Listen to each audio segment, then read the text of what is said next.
Yeah, baby, yeah. Yeah. Woo! Browns fans, what is up? Welcome to a special Victory Monday episode of the Dawgs podcast presented by Omaha Steaks. The video you just watched, our good friend Kenny Mack was out in Vegas at a Browns backer bar watching the Browns game yesterday. He sent us the video, the reaction in the bar. We wanted to get you guys going with that episode. We want the energy be at an all-time high for this one because I don't know about you guys. I couldn't sleep last night. I really didn't pay much attention at work today. It was a lot of me just thinking about the Browns a whole lot to the chagrin of my bosses and probably my wife.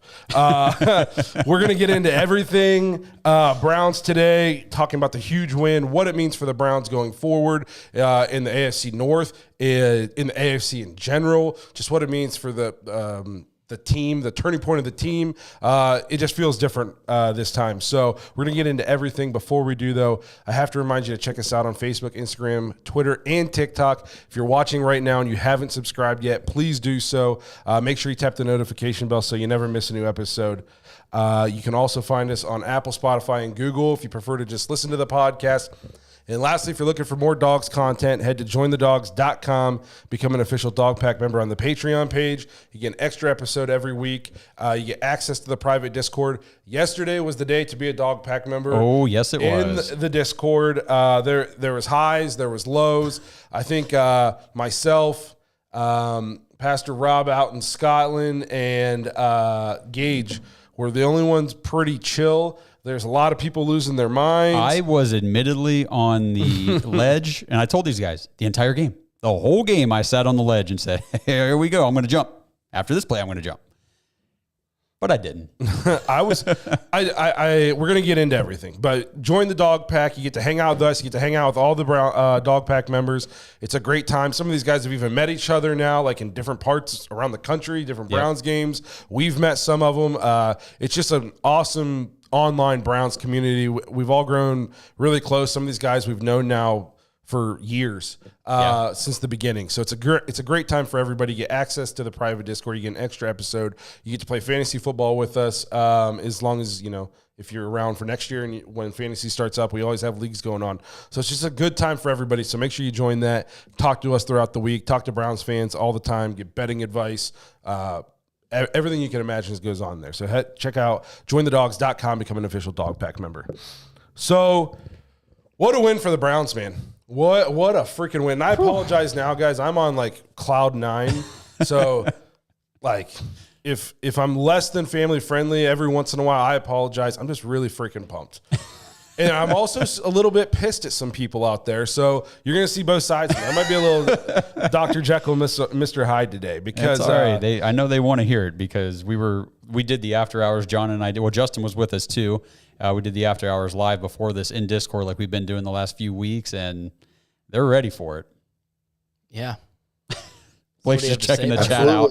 Well, I pull up so I got to get a new computer. Yes, Again, join the Dog Pack, guys. I need a new computer. Please. Please get a new computer. If you watch I got our video, but the chat is over here. The chat's not moving. I haven't seen anything for 10 minutes. So sound like Paul from work right now. I have to look at it on my phone. So just for the Browns in general, one thing I was thinking about is a lot of the teams, they hate us because they ain't us. They'll say this is the Browns Super Bowl because we're so pumped that we won a regular season game. Well, one, it's not. This wasn't just a regular season game. I mean, it's a big divisional game on the road against. This is the third time this year we beat the best team in football. Yep. I don't know if anybody's keeping track, but week 1, everybody loved the Bengals. Yes, we came out and beat the shit out of them. And then everybody, best team in football was the 49ers. We freaking derailed them for 3 weeks. And then the Ravens were the best team in football, and we just came out. And it was a very close game, obviously back and forth. We clawed our way back. But it's just in terms of, we physically imposed our will. You don't see that happen. We did it to the Niners, and you never see it happen to them. And we did it to the Ravens, too. After that 17-play drive in the fourth quarter, they were cooked. They were done. After that play where we pushed Jerome Ford, Kyle Van Noy just looked like defeated. Like he just wanted to crawl off the field and hide. We literally went into Baltimore and beat them in front of their wife and kids. I love how petty Kareem Hunt is, by the way. But we just physically dominated them in the second half of that game, honestly, for 3/4 of that game. And if you're trying to build a culture, you're trying to change the narrative about your team, like these wins are important. You know what I mean? Like, so it's not our Super Bowl. We obviously have bigger goals than winning a regular season game, but these are the kind of wins that you have to put together to you don't just wake up and win a Super Bowl. No, and You have to work. You have to get there. The thing with winning this game and the way we did it against the team that we secured the win against, this is the AFC North. It's not like everybody behind us has losing records or is below 500. Everybody's neck and neck. It is so cutthroat right now that every win matters. And, there's no reason not to be excited about a regular season win. Why wouldn't you be? We've been excited about everyone. We were a little more chill after the Cardinals game. That's because we had 3 hours of just them not scoring any points. Yeah. Well, it's the way we won is what excites me the most because the Browns just proved, if they hadn't already, that we don't fold with a little bit of adversity. A little bit of adversity. How about all the adversity? Good point. We just fight and fight and fight and just we made it happen, and it was just really nice to see. Like I made the comment online. I said that for any Kevin Stefanski haters out there, and this was before we even won, just when we had clawed our way, I said, this is why Kevin's not going anywhere, guys. Right. Like this team doesn't. How many times in the last 2 years you didn't have the buy-in? It seemed like one bad thing and it just snowballed and we just folded.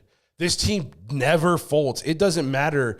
Even that Seahawks game, we lost, and I felt like we gave it away. We still fought till the very end on the road, 12th man, with PJ Walker. Like this team, it feels different, and we have to try to shake off. Somebody said, I'm worried about coming out next week and laying an egg. A small part of me always worries about that too because of our history. But 3 of the Browns' 6 wins this year are against teams that are in the top 10 NFL power rankings. Mm-hmm. Like we have played the toughest schedule of anybody in our division so far. We've played one of the tougher schedules in the league. We've done it without Nick Chubb, without Jack Conklin, now without DeJuan Jones, without Jedrick Wills, without Deshaun Watson. Like, no, there are very few teams in my recent memory that has dealt with the significant injuries to the significant positions and been like this. What last 2 weeks or whatever, we were starting a 5th round rookie cornerback because Newsome was out and now Ward's out. Like, we're going through it, guys. Like there is the Ravens a few years ago. Lamar missed a chunk of time and the Ravens finished 4th in the division. That's right. Our quarterbacks missed half the games, and I know technically we're 3rd, but the AFC North is not a regular division. No. And that could we'll see next Sunday who's in 3rd, because it's going to take one Bengals win and one Browns win, and we're in 1st. Not only are we in 1st in the division, if a couple other things happen, we'll be tied for 1st in the AFC in general.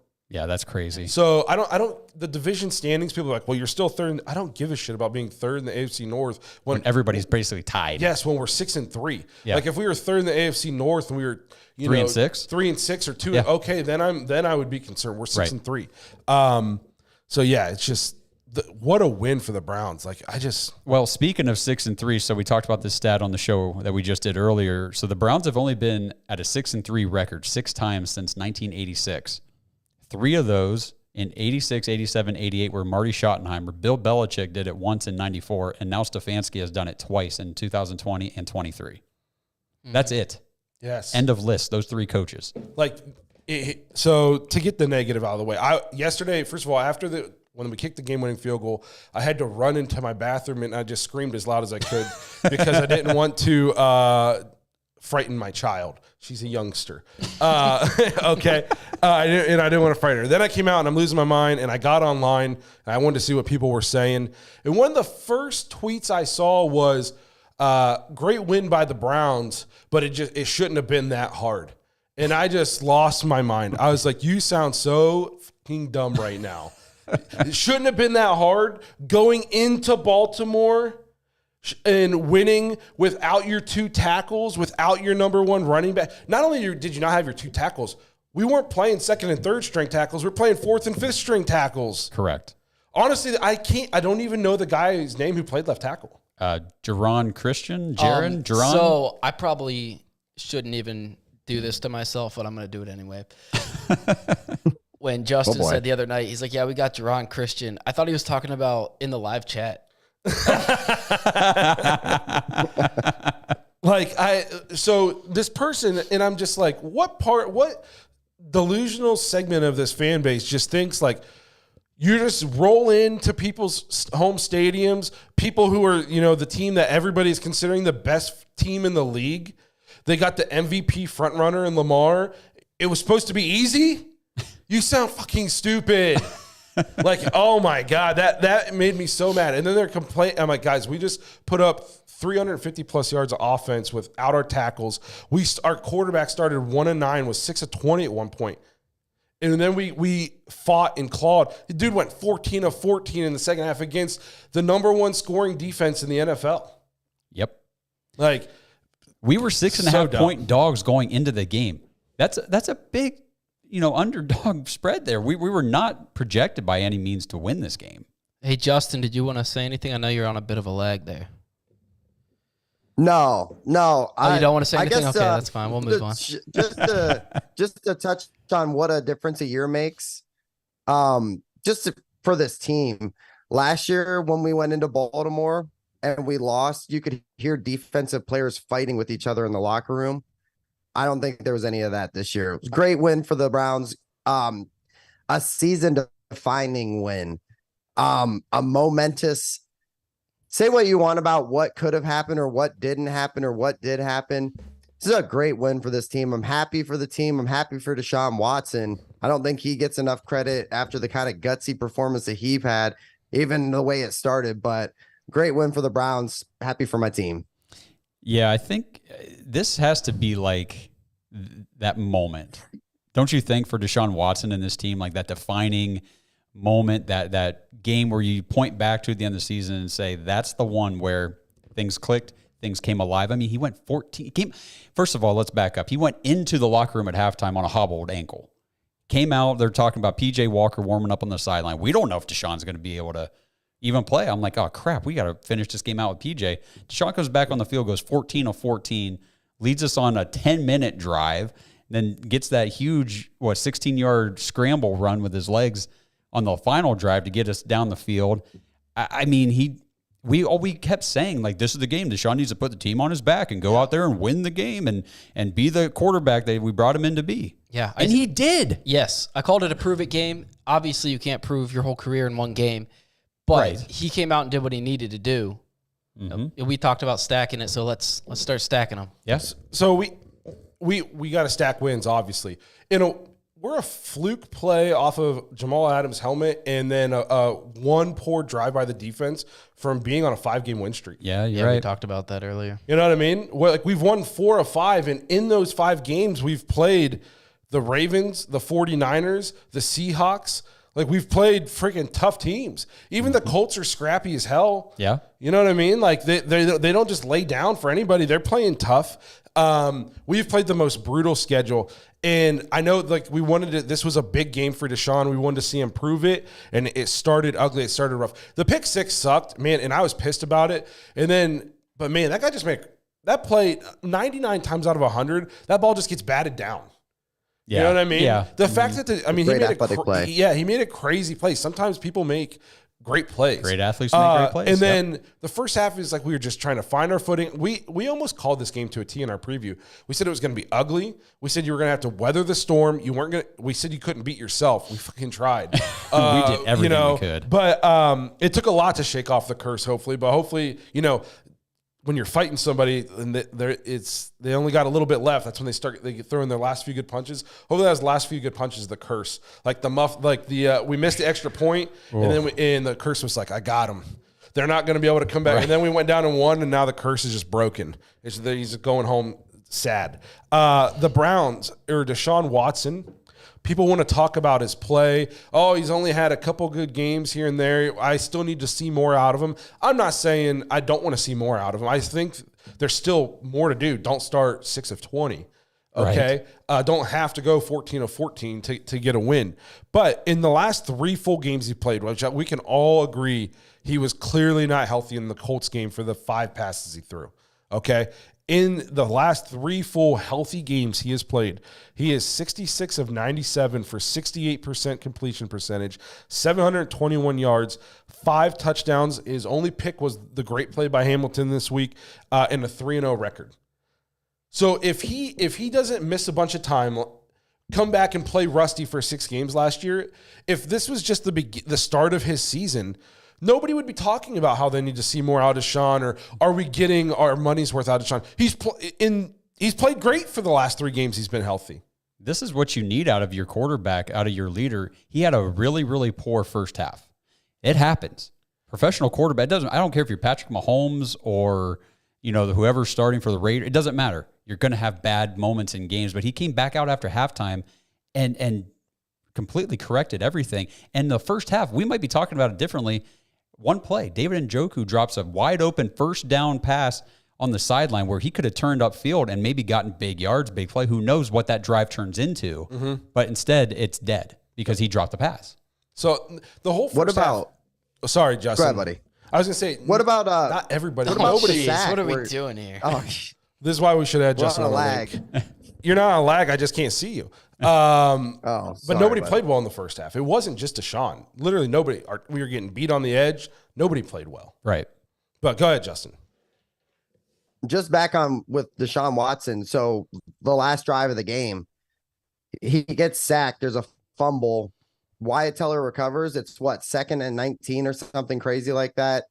As a Browns fan, you feel kind of gutted because you've been here before. You've seen how these games go. This is it. This is how it's going to end. We're going to probably throw a pick or something stupid's going to happen. And he comes out and throws an absolute missile to Amari Cooper, who Amari Cooper has been completely passed over as far as like what he's done this season for this team. He had another great game, but I thought just time and time when we needed to play, Watson absolutely delivered for us in that second half. First half was a little rocky. I'm not going to lie. We can't sit here and say like it was an absolute perfect game, but to have the second half that he had, incredible. Like, we have to, as Browns fans and just people in general, like, you have to realize just because Deshaun makes money and just because we traded picks for him, it doesn't mean he can never throw an incomplete pass. He can never, you know what I mean? It's like you get this, there's this sense out there that because we traded for him and we gave up a lot, that he has to literally, every pass play has to be a perfect pass. We have to get 7 points every drive. We can literally never lose another game. Like, that's not the way the world works. It turns out the other guys get paid too. Yep. This is the NFL. It's in not every game. Why is it the Browns? And it's not even just outsiders of the Browns to get respect. I feel like some of our fans think not only do the Browns have to win every game, they have to win every game convincingly. if you have to fight and claw and scrap to win a game, instead of your fans being like, man, look at the grit by this team, it's more like, well, it shouldn't have been that hard. Like, what? Well, it was 28 or 27 to nothing last week, and fans were still like, Deshaun didn't look that good. It's like, what do you people want him, what this team to do? And I had this argument with somebody earlier. They were saying, Deshaun, again, we paid him $230 million. He shouldn't look like that in the first half. So at what price point is it okay to have a down drive or two? I mean, some of these, he's not the only quarterback getting paid money. Joe Burrow had a horrible start to the season. He just got paid huge money. Justin Herbert, I'm sorry, the Chargers suck right now. Lamar Jackson got a pretty big contract. Yep. He had 1 completion in the fourth quarter. And if he didn't have that 40-yard touchdown to OBJ, he has no touchdowns yesterday and 2 picks. Yeah. You can't really, I know, but I'm just saying. If my aunt had, I know, but that's because. But that was also right after Thornhill went out. But you know what I mean. But I'm just saying, like, me, I don't care if you double his contract. I don't care if you triple his contract. I don't care. I don't care what we're paying him. I want a winner. He's a winner. He's winning. He's winning games. I don't care if we're paying him $1 billion. I really don't. Because I'm not paying him anything. That's true. No, some guys I want to highlight, obviously, for the Browns.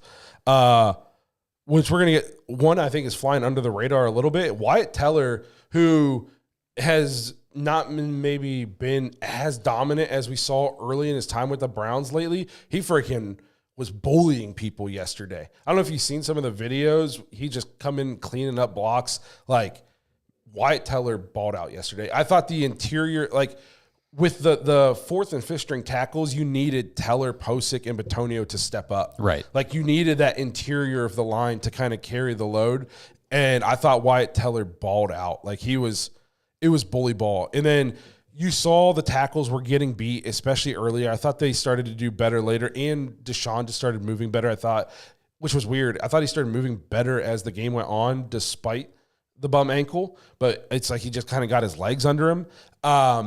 But even like they were feeding off of each other. I think they could feel the Ravens being gassed, and they fed off of that. It was like a shark in the water, and they smelled blood. And it just energized us. Which usually happens to us. Yes. Yeah. So Wyatt Teller, a guy we have to talk about is Jerome Ford. And yes. I know we have been critical of Jerome Ford on this. Yep. And especially me. And I feel like our criticisms they've been valid. Maybe, I don't know. What I was watching, I felt like he was leaving a lot of yards on the field. That was just my opinion from what I was seeing. But we've been critical of him. I feel like we've been fair, and I don't feel like we've been nasty, but I just feel like we've been critical in the way we've watched him play. And, man, from the first snap, he looked like a different running back. Yes. Like the very first time, I didn't know if we were going to be able to run the ball that well this game. I didn't expect it. And he got the ball and just started ripping off runs, and I was like, man, he's one cutting and going. North and south, like we've been saying he needs to do. It was like he was seeing the field better. It was like they went back and they watched tape or something, and they got it corrected on the field. And credit Stump Mitchell and credit Jerome Ford in the preparation.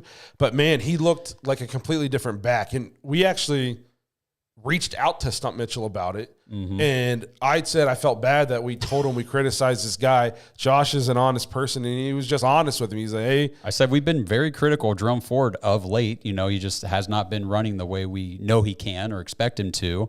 And I said, what did you see yesterday? What was the difference in Jerome Ford? And he said, I haven't seen any difference in Jerome's play. He's a running back that relies on needing an opportunity to get started. I thought last week when he averaged just a little over 2 yards per carry was a great game for him because he made it back to the line of scrimmage on some runs where he was first hit behind the line of scrimmage. He works extremely hard, and I'm proud of the way that he has been playing and preparing. So, first of all, thanks to Stump for getting back to us. Absolutely. Especially after we told him we were being a little bit mean to his guy. So that was really nice of him and cool to get back to us. We really appreciate that. But one thing this show has taught me, and especially as we've grown a little bit and we've got to meet guys like Stump and a couple players and stuff like that, is the game is so much deeper than what we see as fans. And I know this is a podcast for fans, by fans. We're not analysts. We speak off from the heart. We don't do it, we basically tell it how we see it from a fan perspective. But when you talk to some of these like players and these coaches, and like he thought Jerome Ford played well last week, averaging 2 yards a carry. And I watched it and I was like, man, he looked like he left so many yards. And they're just there's just so much more to the game, so many intricacies. And it's not always going to be like, you're not always going to come out and get 6 yards a carry. But they were happy with the way he's been playing. And we were wondering, like, why is he still the guy? Why are we not seeing more strong? Why is Kareem Hunt not starting and using Jerome as this is why. They look at things differently, and they see it from that perspective. And it's it keeps me in check sometimes. Like, I don't want to bash people super hard because, like, of the way, like, just talking to Stump about things like that. Like, you see it from a different perspective. Yeah, absolutely. I'll just take a quick break here before we move on. Browns fans in Ohio, Caesars Sportsbook running a new sign-up offer. You guys don't want to miss this. New customers can get their first bet on Caesars up to $1,000 by using our code DAWGS1000, all one word, when you sign up. Not only is that first bet fully covered, but you also directly support this podcast. So if you haven't joined Caesars Sportsbook yet, now is the perfect time to make your move. Just remember our code DAWGS1000 during sign up and place your first bet. This offer is only available for new customers who are 21 and older and physically present in Ohio. Please gamble responsibly. If you or a loved one has a gambling problem, call 1-800-GAMBLER. Check the episode description for the full terms of the offer to see if you qualify. Let's just shout out this live chat real quick. Let's do it. I'm loving it. Yeah, live chat is crazy. I'm in here just... No, that's why we do the lives, guys. The lives during the season have reinvigorated my love of podcasting. You guys always have keep the chat going. Our favorite Ravens fan, Aaron Butler, in the chat per usual, and Aaron started as like a menace to this podcast, okay, and he's still menacing, but at the end of the day, I feel like we've come a long way. You know what I mean? And he's like, yeah. You know, like Joker and the Batman kind of need each other. Yep. They do. You know, like, I mean, we're Batman, obviously, and he's the Joker. So Aaron's the coolest villain that's ever been created. You know what I mean? So props to him for being in here, taking his lumps, and making his excuses. And here's the deal: is he took the loss like a man, from what I can tell. I obviously talk a lot. I hate the fucking Ravens, okay, and I talk a lot of shit about them. They're obviously a great team, well coached team. And they freaking play tough. That's why the win meant so much. Exactly. Yeah. You know what I mean? Like, obviously we loved the win against the Cardinals. But this is different. Very different. You know what I mean? Like that, it wouldn't mean so much if you didn't respect the opponent and understand the level of play it took to go in and win that kind of game. Right. So no, I had to give him a nice shout out. We've been talking crap to each other for like 4 years now. Hey Justin, do you got anything you want to get in on? I know it's tough for you because we can't really see you, but you're there. The chat can see you. No, I'm just out here just kicking it. I'm just living my best life over here, just sitting in the man cave, hanging out in the chat. I just to touch on Blake, what he was saying just now about how much this game means. I think for Browns fans, if you know the history of this rivalry, I think that's where it really stems from. This was our team. This is a team that has kicked our ass for the last 20 something years. So this is it validates everything that you felt up until this point about this season. You thought your team was good. Have we had issues? Yes. Are we trying to put something together? Do we think this defense is good enough to take us really far? So for me, it just validates everything that we've thought. And then to get it against Baltimore, a team that I've taken a lot of heat in the comments on YouTube because I said that I hate Ravens. I hate the Ravens and I hate the Steelers.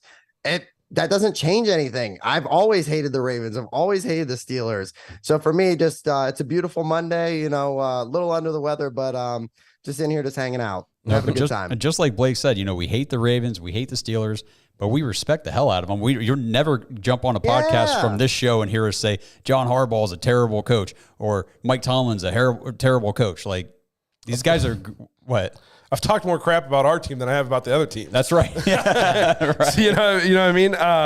But so just continuing talking about the run game a little bit, because I think to get that kind of run game out of Jerome Ford going forward, first of all, it helps out Deshaun. Okay. And just some stats I saw on the run game, week 10, when we went under center, 12 carries, 31 yards, 2.6 yards per carry. When we ran the ball out of shotgun, 24 carries, 147 yards, 6.1 yards per carry. In the fourth quarter, in the second half, we ran the ball out of shotgun 10 times for 62 yards, 6.2 yards a carry.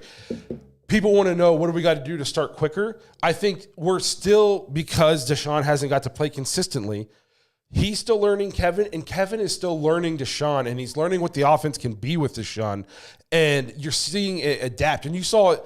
This was mid-game. Everybody wants to talk about he doesn't make adjustments. This was a mid-game adjustment to go from what he likes to do to he's like, well, we're running it well out of shotgun. Let's keep it with that.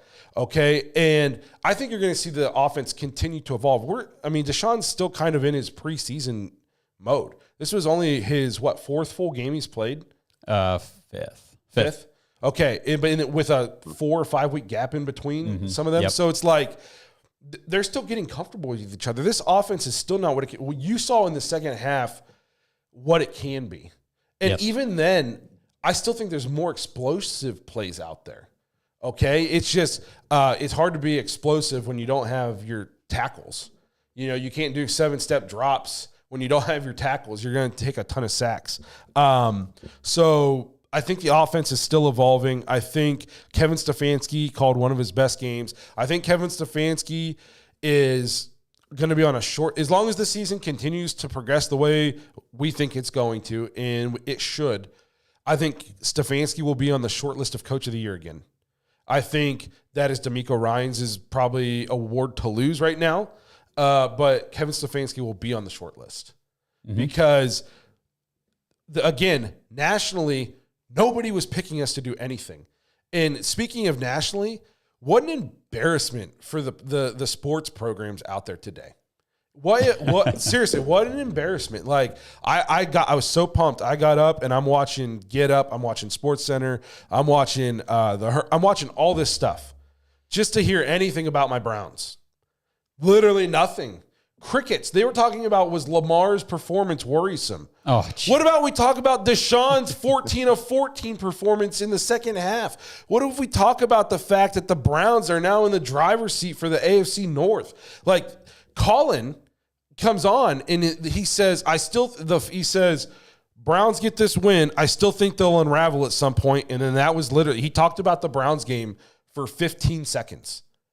If we lost, like 3 weeks ago, he did a monologue about how he doesn't respect Cleveland. And then all we've done is beat the 49ers, beat the Bengals, beat the Ravens in 15 seconds. Fuck you. Whoa. I'm sorry. I'm sorry. Whoa. Like, I seriously wish, like, I watched a little bit of that today, and I was like, I want to catch a flight to LA and just pummel this guy. Like, what? Nobody takes you seriously anymore because of stuff like that. Right. Like, what an embarrassment. So Josh and I talked about this earlier. I don't really even mind the national media not talking about us. It doesn't bother me. I just want the respect. Like, we've beat 3 teams in the top 10.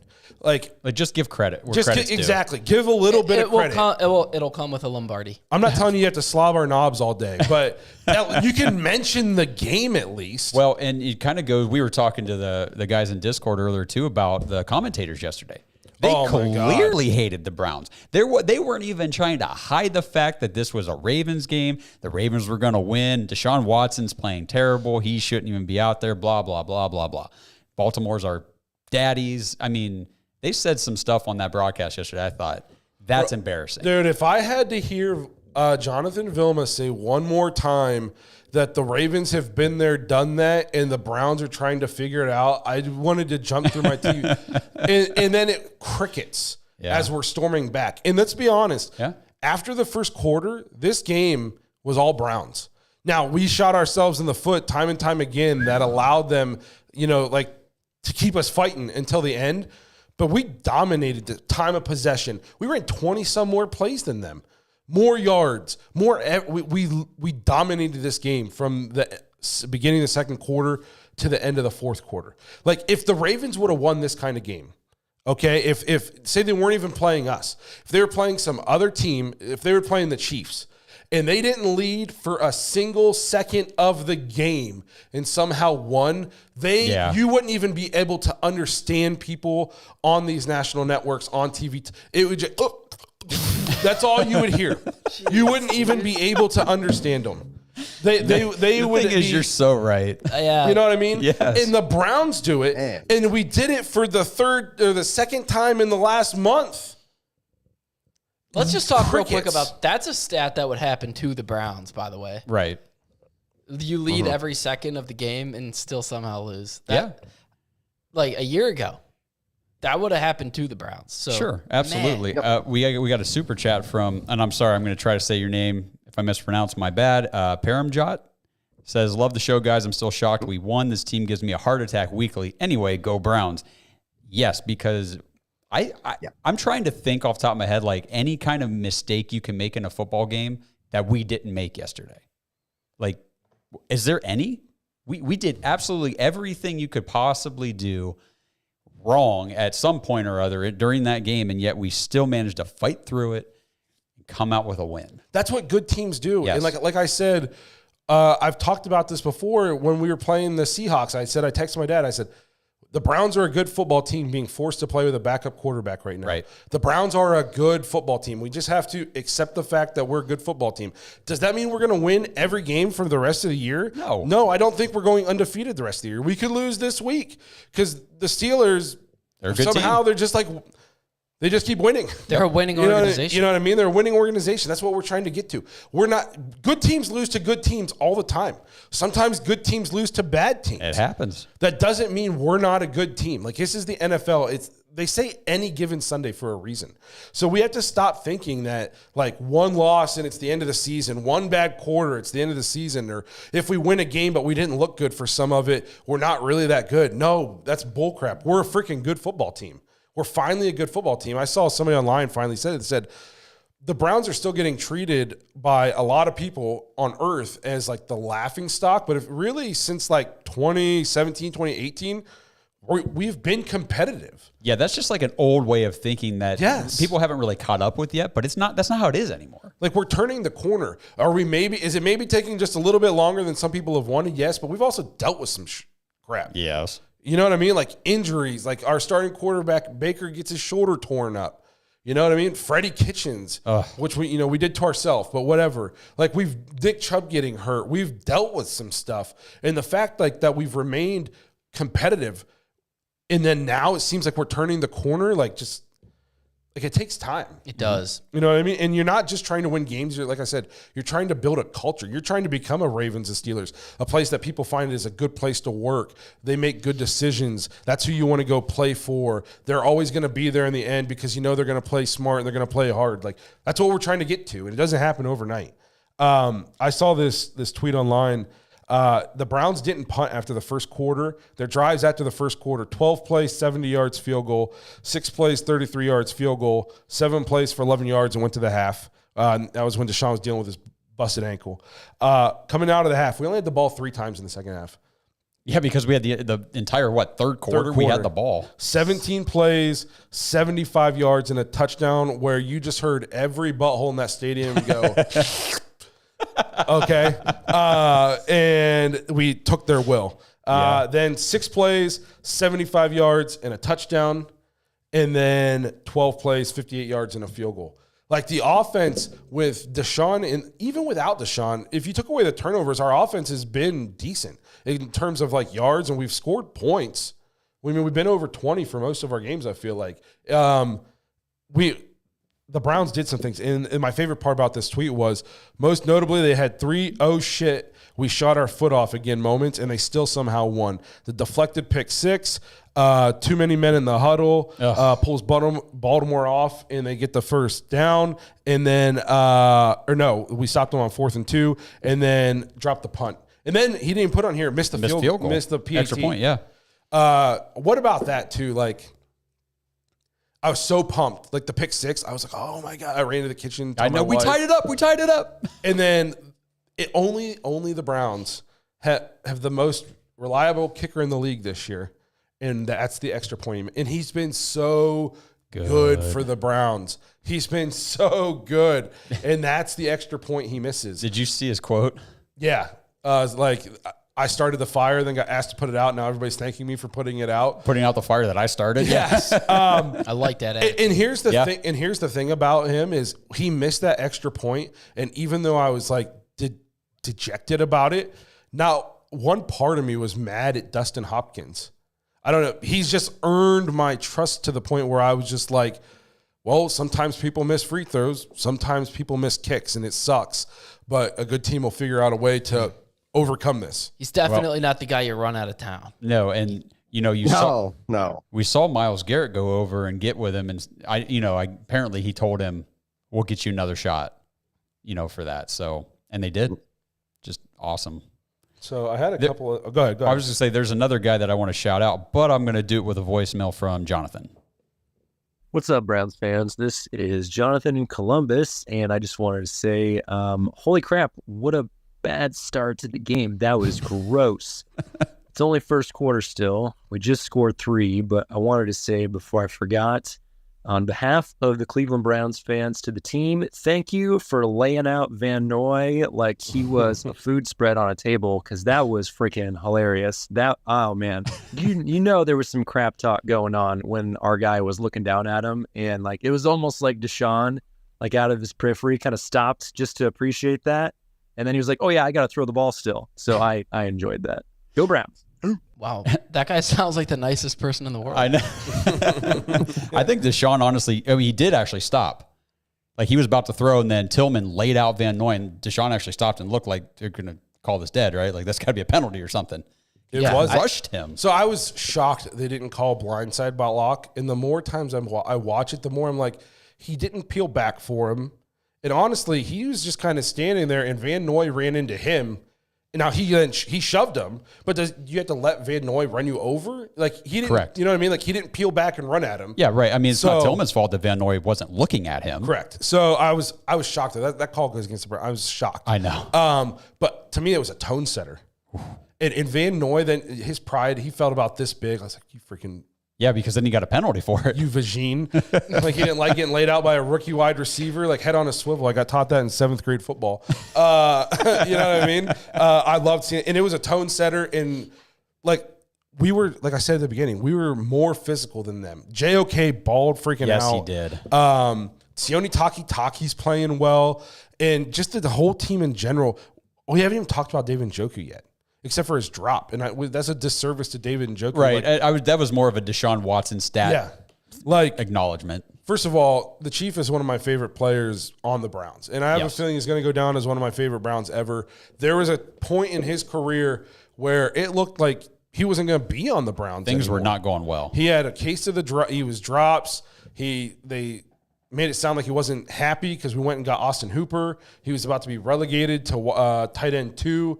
And demanded a trade, demanded a trade, or at least like had talked about it with his agent, and his agent floated it to the Browns or something. And all the guy did was then say, it's like he looked inward and was like, nah, F that. I'm just going to work harder, and I'm going to earn, my place on this team. And the dude is undoubtedly one of the leaders of this football team, emotionally, the way he plays the game. First of all, he's pivotal in the run game. Oh, he has come so far in terms of a good blocking tight end, and the first guy never brings him down. If he catches the ball and he gets north and south, he's running through at least one arm tackle. Yeah. Oh man. I saw some stats which actually kind of surprised me. Through tight ends in week 10, minimum of 10 receptions. He's first in yards after the catch, first in yards after catch per reception, and first in missed tackles forced. This is all while being 9th in targets. What's his stats on yards during the catch? I don't know. Because he carried those guys for like 15 yards or more. Yes. That was insane, that play. So and he talk about a bounce back. Everybody, I feel like anytime Chief drops one, people will be like, oh, there he goes dropping again. We've actually talked about this before. Really, since his rookie year, the drops haven't been like a consistent problem. Everybody drops one unless your name's Larry Fitzgerald. Right. You know what I mean? Yeah. Like everybody drops a pass now and then. But man, he's come such a long way, and like what he does for the team is invaluable. He's just in the locker room. Like he's one of my favorite Browns players. Just I love that guy. I would love to just shake his hand. Justin, how you doing out there, man? I'm just doing my best AJ Hawk impression, like I'm on Pat McAfee show. I'm just chilling. I'm here, just over here chilling. I'm getting ready to light a cigar up. So just keep it going, boys. Just in the chat, hanging out. Yeah, Justin's doing his John Nye impression. So. Just being quiet. Yeah, I'm on the IR, but I'm in the 21-day window. So we're doing good. We're doing good. Yeah, Justin a little under the weather tonight, so that's why he is at home in the man cave, coming in virtual and not sitting next to me spreading his junk around here. So that's good. The defense, man. We come out, we give up the pick 6, and then we come out, we get the 1 first down, and then we have to punt, and they go right down the field, and Mitchell hits that long run, and I'm just like, I think I texted, and I was like, guys, is our defense only good against bad offenses? Like, what is going on? Yeah. And then it's like their ears were burning because from that point on, clamps down. This has been a trend, though. We give up big plays early. We did it with Seattle. We did it with Indianapolis. We did it with, the Ravens now, Pittsburgh. I mean, we've done it a lot this season. But then it's like that at the beginning of the game, we give up some big plays and we get in a hole. And then they clamp down, and then usually the stats are from like middle of the first or second quarter on. The other team does nothing. Nothing. Like the Seahawks. Yeah. You know what I mean? Like nothing till the end. No, the defense, that's a credit to Jim Schwartz. He's making adjustments on the fly. A credit to the guys for not – I just think you're seeing a belief.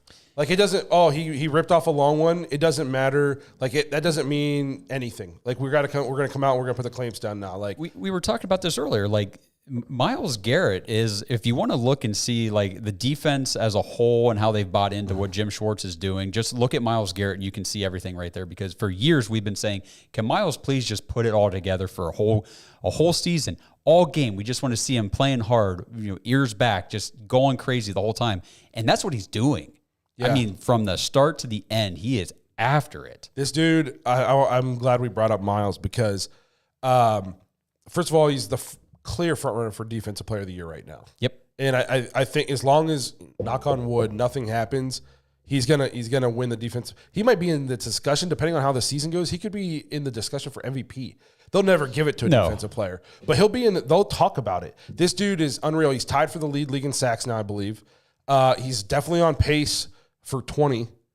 I'd like to see him get to that 20 benchmark. We talked about it this year coming into the season. We all felt like this could potentially be a coming out party type of season for Myles. And we said that might sound silly for a guy who's had back-to-back, 16 sack seasons, and he's always in the Defensive Player of the Year discussion. He's known as like one of the most feared and best edge rushers in football. But we said this is going to be a coming out party for him in terms of we're going to see him put it all together for an entire season this year. And I just think the fact that now he has help, not only during that play, but he doesn't have to save anything. Like a run away from him, like in years past, if they ran away from Myles, he'd take a couple steps, see it was a run away, and he'd essentially take the play off. And it was almost like he was like, well, I'm not going to chase this guy down this play because I got to have my energy for the next play because I'm the only freaking guy out here doing it. It's going to get the sack, get the stop. You know what I mean? Mm-hmm. So under the radar play yesterday in the fourth quarter when we needed to get a stop so we could get the ball back to go kick this field goal. Okay. Lamar Jackson on 3rd and long scrambles. Zadarius Smith flushes him out of the pocket, is chasing him down. He just gets out of the reach of Zadarius Smith, and it looks like he's going to be able to run for potentially a first down, and Myles chases this dude down from the other side of the field and forces him out of bounds. Yeah. That is a play Myles does. He doesn't even try in years past. And I just think you're seeing he's come into his own. Jim Schwartz has unleashed him. He's feeling energized. He believes in the scheme. He's got help finally. He doesn't have to. He knows if I can go all out for these 6 plays in a row because I can actually take a 2-play break and we're not going to give up a 60-yard touchdown because he's got belief in the guys around him now finally. He's got trust, and it's completely unlocked his potential. He's playing out of his mind. Out of his mind. I mean, he might have single-handedly won us the Colts game. Yeah. You know what I mean? Like, there's not many defensive players that like you can attribute actual wins to. Like TJ Watt does it for the Steelers because they don't have an offense. Myles Garrett has done that for the Browns multiple times this year, and it's been awesome to watch him like just fully accept his role as being the guy for the Browns. Yeah, I think I posted a stat last week. He's number 1 in the NFL in pass rush win rate per PFF, and I think it was like 26.4% win rate, which is just absurd. And yesterday he was at 21.4. I mean, he's still leading everybody in that category. I mean, whenever he's rushing the passer, he's beating whoever he's going against, essentially. Somebody in here said another guy we need to shout out was Jordan Elliott. Yeah, yeah, he's played well all year. Yep. All year. It's just amazing what one coaching change can do. You know what I mean? Yeah. Jordan Elliott was one of, I'm pretty sure him and Taven Bryan and Tommy Togiai were 3 of the lowest graded interior defensive linemen in the entire league last year. And I believe you're right. Tommy Togiai might have been last. Jordan Elliott was not far off from being last. And he has completely changed his game. Again, he's accepted his role. He knows what you need him to do. He's completely eliminated it. Like, we thought Siaki Ika was going to come in this year and play a big role. He can't even get on the field. He's not even active on game day. Yeah. This is a guy that we took decently high in the draft. Our second pick this year. Yeah. It's just, you got to shout out him. JOK, I think Sione Takitaki is coming into his own and playing really good football at linebacker. He's turning into one of those, like, Browns middle linebackers that you just, they're not like this elite linebacker, but you just always count on them. Yep. They're there. And then you got like guys step up. Like we lose Ward to the bullshit hit. And then you got guys like Mike Ford coming. Yeah. You know what I mean? Like, there's depth in that secondary. That's why, like, when we drafted Martin Emerson and people were like, we went corner. Well, you can't have too many. No, you cannot. You know, Greg Newsome, turns out Vilma, he starts for the Browns, by the way. You know what I mean? How about it's his first career interception? It was? I'm pretty sure. I don't think he ever had one in college. Chat, correct me. Did he ever have an interception in college? That's interesting. We'll see what they say. I'm not sure if he did. I don't know about. And I don't think he's had one in the pros. You're talking about Newsome, right? Yeah. First professional interception, first career touchdown yesterday. I don't know about college, though. Couldn't have come at a better time. I saw the ball get tipped, and I just screamed, somebody pick it. And then he came out of nowhere like he was shot out of a cannon. You know, go ahead. You finish with Newsome. I just love the swagger that the defense plays with. Like, and some people say like Newsome might be an odd guy out for salary. I just trust Barry. Like, I'm keeping like the Ward, the Newsome, and then the Martin Emerson. Like, that's my secondary. Yeah, that's foundational. You know what I mean? Like, figure out a way to make that work because as guys go down, and as much as I love Ward, he tends to miss a game here and there, and he's been hitting the head a lot. And so, like, you don't want your starting corner to go out, and all of a sudden there's a guy out there the other team just picks on, and you're like, well, there's literally nothing we can do. They're just picking on this guy, and he shouldn't even be on the field. Denzel Ward goes out, and we put Greg Newsome out there. He gets a pick 6. Yep. We put Mike Ford out there. He gets a pick. Like, there's depth in the secondary. There's no more mental breakdowns. It's just, I could literally talk about the Browns team in this game forever. I literally couldn't sleep last night. I know it was wild. I was going to say the Newsome pick 6 was an interesting dynamic yesterday because you saw both quarterbacks throw a pick 6 in this game. Deshaun Watson was on the second pass of the game. Deshaun Watson started out the game pretty rough, pretty cold. You know, things weren't really clicking. Things weren't there. It was a rough first half. And then he just ascended. He got better and better and better as the game went on. He figured things out. He took what the defense was giving him. He made plays. Lamar Jackson started out hot and then cooled off until the end whenever he wasn't doing anything. And I felt like it was just such an interesting difference in the trajectory of the two quarterbacks throughout the duration of that game. Man, I think that drive where we had the ball for like the whole third quarter pretty much, I think that took the wind out of their sails. Sure. I just think they were done at that point. And that Kareem Hunt touchdown run was... It totally changed the game plan because, you know, that's what they wanted to do to us. Yeah. Was control the ball in the second half. And, man, we just... I was talking to a guy at work today, and he was talking about he's a Stefanski guy, and he was like, Stefanski, he knows what to do with this player. Like, people, like, there's Browns fans that were saying Kareem Hunt needs to be the lead back. We were talking, I wanted it to be strong. Right. You know, apologies to Ford and Stump. But Kareem, he's using him in the perfect way. Like, if you watch him run, he doesn't have the breakaway speed anymore, but man, he runs angry. And he runs tough, and he gets you that short. This dude is only averaging like maybe 3 yards a carry, but he's got 7 touchdowns or something since he's come to the Browns. We signed him in week 3 or 4, and he's top of the league in rushing touchdowns. It's like we're getting out of guys like in ways we never did before. Right, and we got to shout out. I mean, now the tackles didn't play like extraordinary yesterday, but they didn't cost us the game.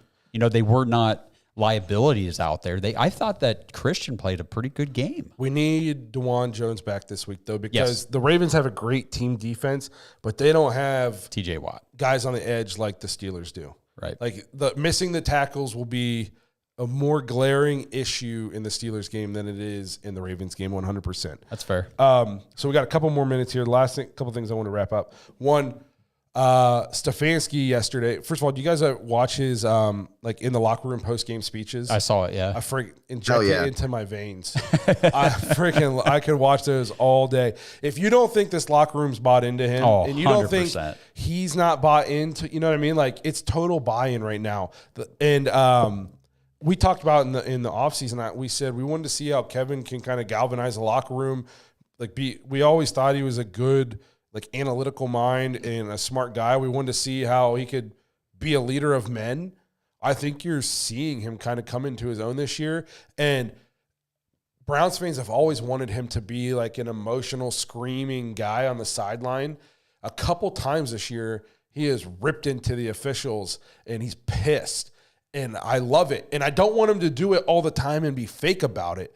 But I want to know that if he's giving this official the business, it's because he's freaking pissed. Well, just like we're sitting at home screaming at the TV, then they show Kevin and he's in the ref's ear, and it's like, okay. Like if you do it all the time, it doesn't mean anything.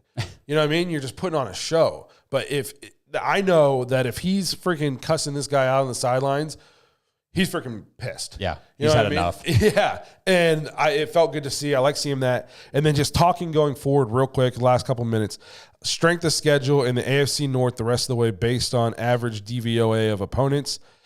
Bengals have the hardest remaining schedule. Ravens the second hardest. Steelers the 9th hardest. Browns the 24th easiest schedule in the league the rest of the season. We are 6-3. So the rest of the AFC North, Bengals 5-4, Ravens 7-3 now, and Steelers 6-3. So we're all close in record. They've played the easy part of their schedule. Right. They're about to get to their gauntlet. We survived the gauntlet. Yes. And we're 6-3. We talked about the first 5 games of the season. There's a chance, like, if we didn't come out and play well, we might be 0-5. Yeah. Now we got teams like the Broncos coming, the Bears, Zach Wilson, and the Jets. The Jaguars, they got a great record, but I don't think they're like unbeatable. No, they just got taken behind the woodshed by the Niners. Yeah. And obviously the Niners are really good, but no, every team that is in this playoff push with the Browns, ahead of us and below us, they got their problems. Chiefs are number 1 seed. They're not explosive. They're winning games right now with their defense. Right. Yep. You know what I mean? Like, the Jaguars are susceptible. Trevor Lawrence is not playing that well. I heard they are bottom of the league in 20-yard pass play attempts. All they throw is screens. Good luck against the Browns. Yeah, not going to happen. You know what I mean? Like, there are teams in front of us with clear – there's nobody just going to run away with this thing. The Browns are in the thick of it. That being said, there's no such thing as a guaranteed automatic win in the NFL. The Browns have to come out and take care of business, cannot get complacent.